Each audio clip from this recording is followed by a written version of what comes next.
University, and I'm very pleased to present our keynote speaker, Reverend Selena Fox, fresh from Wisconsin, from Circle Sanctuary, who's going to talk about pagan diversity and also some very hot topics to do with religious freedom that I'm sure you'll be very interested and excited to hear about.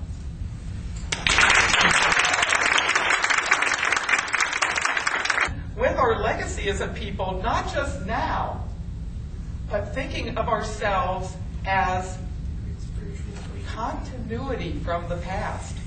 So many of those old pagan cultures now gone are actually living on because those emblems, those images of various deity forms, sacred animals, sacred plants, whatever, are on altars today. Those old names are being chanted and invoked. So we have that continuity with the old pagan past, which is part of the reason I prefer to use the pagan with a big P as the big umbrella term, because it includes that ancient past as well as our present. But I think when we look about that great salad model where we're all together and connecting, we also have to do some time traveling into the future, because we are the ancestors of pagans to come. So, I don't know if you ever thought about yourself being an ancestor, but you are, because if you think about all time is happening now and do all of that kind of new physics thing, there's actually already future generations in that future dimension somewhere. And what we're doing right here today is making pagan history. We're doing updates every few days about the ongoing, what I call the quest for the Pentacle, for veterans.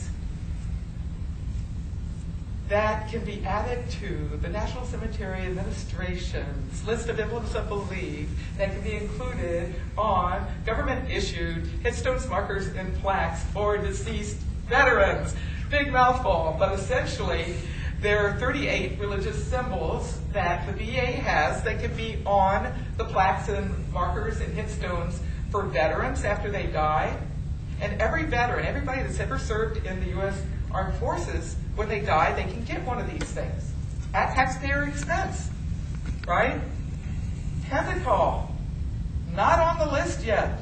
1997, the quest began. The Correllian Tabernacle Church put in their letter.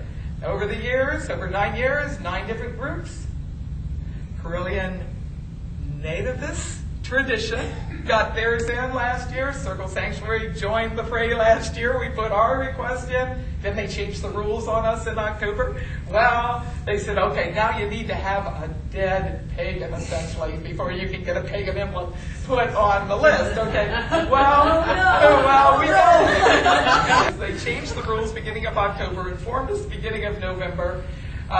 We did an honoring at Veterans Day, 11th of November, and as part of that email that went out, we just said, well, we're available to help anyone that might want this option.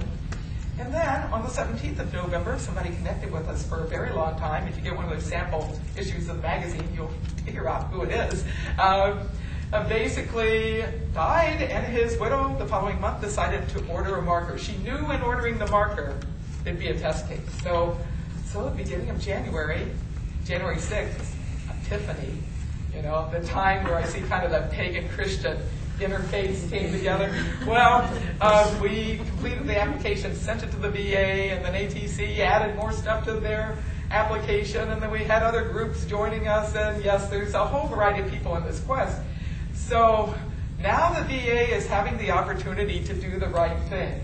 And what I think is really a fabulous thing is so many pagan individuals, small groups, and large groups are all coming together. They're doing magical workings together, they're networking together, and yes, even when there have been witch wars, pagan wars, conflicts, people are bridging those gaps to work on this issue.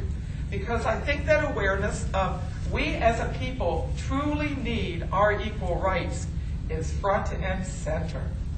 So I'd like to close my remarks, and we still have a little bit of time to talk, with inviting us all, if you wish, to invoke the name of an ancient Roman goddess, known popularly today in America as Lady Liberty, by your ancient pagan name, Libertas. So if you want to join with me in chanting Libertas 3 times, let us bring her energy not only to this particular working, this quest, but to our people, that we truly can be free and have equal rights.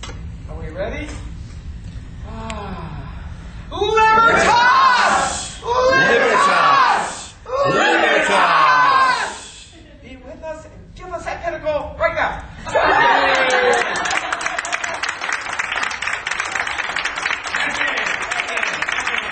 We see her as a multicultural goddess because various forms of liberty have been around the world.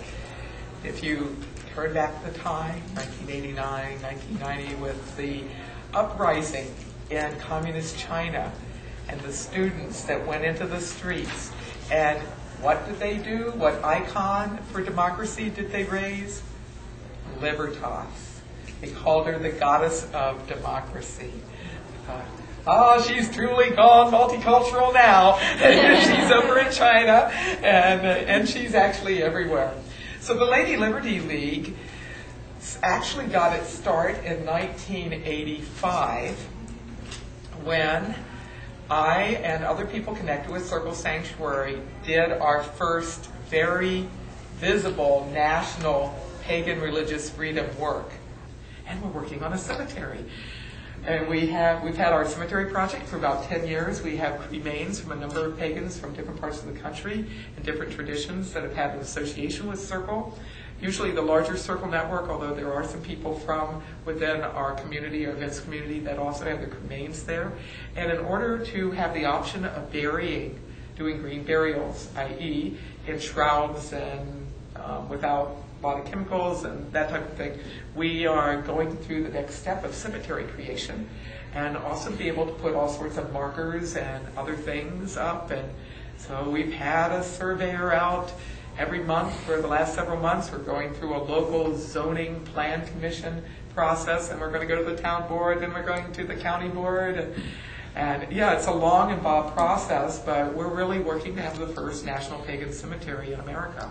So part of what we're looking at doing is having the sacred land be a place that not only is a source of pagan history and a resource center, but also a place where people can honor the pagan dead. And we hope to have some markers with pentacles on them or vets issued by the government up at Circle Cemetery in the near future. So we're working to get that. If you were at the earlier talk, we're working to get that piece accomplished so that these markers can get produced. And where will those markers go? Some of those markers are going to go to Circle. I heard about podcasting earlier today, so I imagine that will be added to the list of things that we do. In terms of our staff, we have a little bit of money that we have for our office staff, but we also have volunteers in our office staff, and so that's something that we don't talk about a whole lot, but I'm mentioning it here because it's part of the story. And I really do think there is a place within the larger realm of paganism to have institutions and to have staff.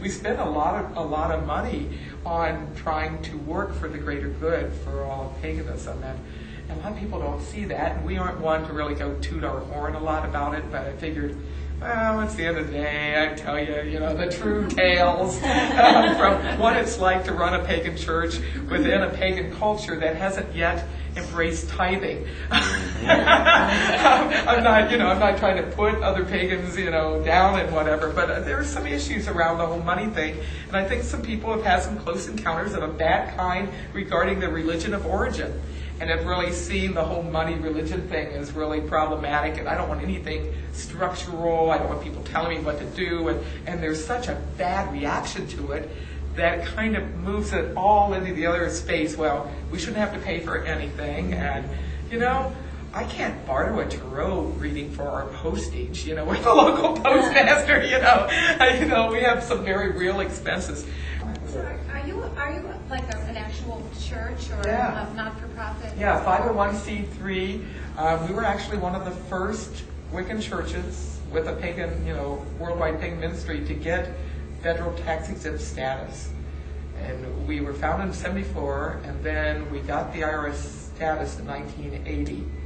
And we've continued to interface with the federal government on all manner of things. So Army Chaplain's Handbook revision in the early 80s, consultant with Bureau of Prisons, U.S. Department of Justice on their technical reference manual.